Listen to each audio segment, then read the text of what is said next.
Welcome to Authentic with Brazil 201. I'm your host, Brazil 201. And on today's episode, we're going to talk about the episodes making all the rounds right now across all sorts of news. The ice episode of the Pit.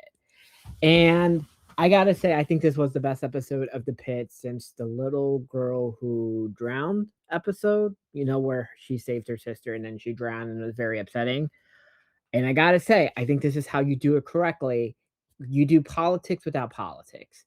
And what was interesting is the reactions to this is that because this episode is enraging people, it shows it's working. And I want to say, because first of all, I don't think this episode was quote unquote woke at all. And I am a person who is very critical of the woke nonsense. And a good example is the Gossip Girl and One Tree Hill, not One Tree Hill, the Gossip Girl and Sex and the City reboots were written at a time of complete peak woke white guilt liberalism. Both shows, right? And I'm not even talking about the fact that, like, on the Gossip Girl reboot, there was the shaved head black girl, the trans chick, the bisexual guy who was abused by his dad, who had two gay dads, the slutty daughter who was fucking the other guy who was also gay. Do you see where we're going with this? Like, already the ultra diversity just to be diverse purpose,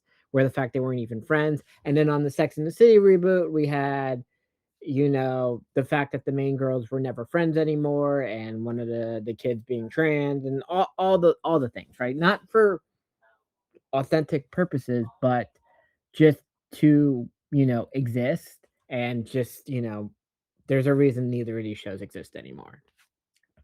The Pit, I think, did a phenomenal job across the board on this. And the way it's enraging people shows that it worked. I want to go to do another example is I want to say Landman. So Landman episode 9, right, was an episode that enraged both political factions, right? The far right and the far left, right? And the way is in Landman, we're introduced to a trans character named, not trans, a non-binary character named Peyton, right? And she is, or whatever, is the stereotypical embodiment of like a pronoun in bio, vegan, in this house we believe Taylor Lorenz wears a mask type person, right?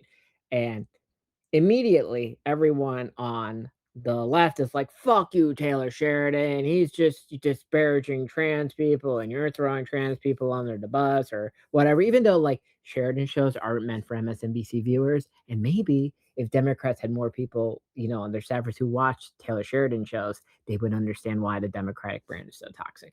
But then the following episode, we see Ainsley and Peyton become friends because they just communicate. We learned that the non Peyton isn't really a monster or an annoying person. That a little dialogue and coming to terms that maybe you're not this annoying self righteous bitch is a good thing, right? And Peyton gets rid of the ferret and is okay with not being this self righteous vegan bitch saying you can't have meat in my apartment or whatever.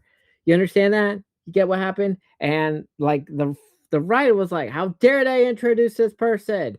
Blah blah blah blah blah. But I think like the way it was introduced should be like how Democrats realize how they are viewed in most of the fucking country, which is why then we're gonna go back to the Pit. So there is no politics in the sense of it, right? Because I think Glee did this well the first 3 seasons before Glee got kind of like ridiculous. Like Glee is probably the show that made a lot of people just accept gay people in a lot of ways, right? The way the whole Kurt story and realistic things of why like Finn was like uncomfortable with him because Kurt was kind of predatory or towards Finn. People really forgot what happened in the early seasons of Glee versus like Mr. Shu being way too friendly with his students and all the other bullshit that was happening on that show. But you understand that like you could do the politics without like the self-righteous messaging, which is something like people don't seem to understand. People will accept the politics if it's not like insufferable nonsense. So in this Pit, the ice episode, right? The two ice agents who look like the wearing the mask, no body camera, jacked as shit, right? And I assume whenever DHS is reopened, the rules, because this is an 80-20 issue similar to like the transports nonsense, right? Is that the ice agents can't be wearing masks and they got to have a body camera on at all time, right? This is like a key thing, right? Cops don't wear masks, FBI agents don't wear masks. Federal, it doesn't. You're getting it masks. Your docs, celebrities get docs. It is the part of life. I'm sorry, you got to be accepting with this. And the way they do it is they're that, and they bring the Mexican lady who has a torn rotator cuff, and Robbie is like he understands the environment that has now been in the ER since Trump 2.0. And he's like, look, we have a lot of people here who are on TPS, and they're terrified to be here while the ICE agents are here. So they went home, and the hospital's already short staffed. He's like, I want to rush through things. We treat her. They do whatever they got to do. It is not our job to be human rights advocate. Our job is to treat them and treat them. That is the key thing. And I understand your humanity is getting in the way from it, but it's different when these people appearances are causing detriment to the job they're supposed to do. So they try to fast forward to it.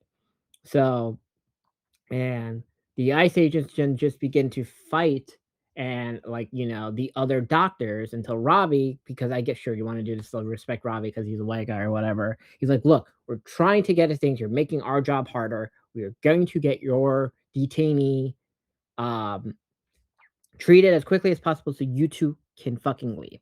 So they do this, and they're only in, remember, the pit is an hour in real time, right? 1 hour real time. So they're only in the ER for about 23 minutes in the show. And then we have the nurse guy who's a real nurse in real life because they treat her and they like just want to give her a sling, right? That's it. They just like, here's your sling. And then we've seen that the ICE agents don't really, a lot of the people who are now ICE agents just want to like pummel people. Some people, right? Because trust me, I've been to like some, like, I went to a Republican fundraiser and I've heard people who are like, I can't wait to become ICE agents and just like beat the shit out of people. And, that's a whole, like thing. And it's nonsense. But, and it's always like you're the stereotype of people who you think you want to do it, right? And maybe you need more than 47 days to be a person with a gun.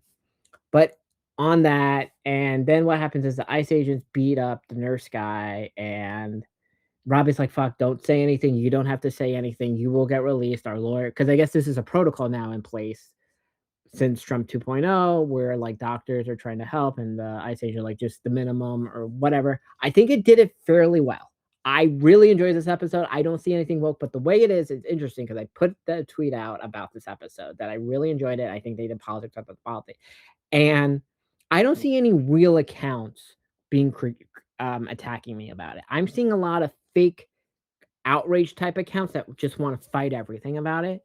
Because like I haven't seen, like, I don't know if it's made its round to the real right wing people yet. I don't know if Fox News has done it yet, or Megyn Kelly, or the girl with the spread out eyes. What's her name? Brianna Lyman, or God, I can't even know all of the right. But I think they did it fairly well. But I guess by Monday, this episode is going to be very critical, and I bet this is the whole thing. Is like I bet Trump is gonna. I don't know if Trump watches the pit or even knows what HBO Max is, but Trump is probably gonna watch it, do a tweet about it, and say, "I hope David Ellison like cancels the show when he takes over." But that's not gonna happen. Because once again, Ellison is going to allow everything to go.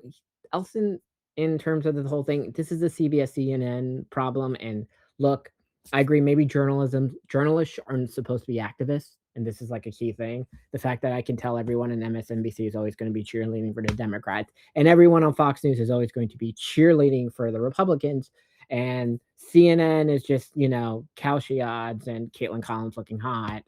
Like, there's a reason no one trusts any of these people, and they only trust like their individual person, right? You trust the media that earns your trust, right? Because I don't trust MSNBC, Fox, or CNN. I do trust Caitlin Collins because she's hot, but this is my thing. I trust any hot white woman with great eyebrows.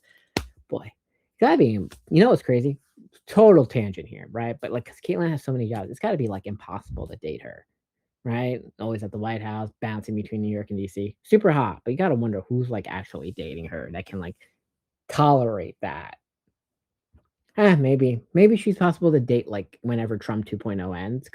But yeah, that's my thing on this pit episode. I thought it was great. It is what it is.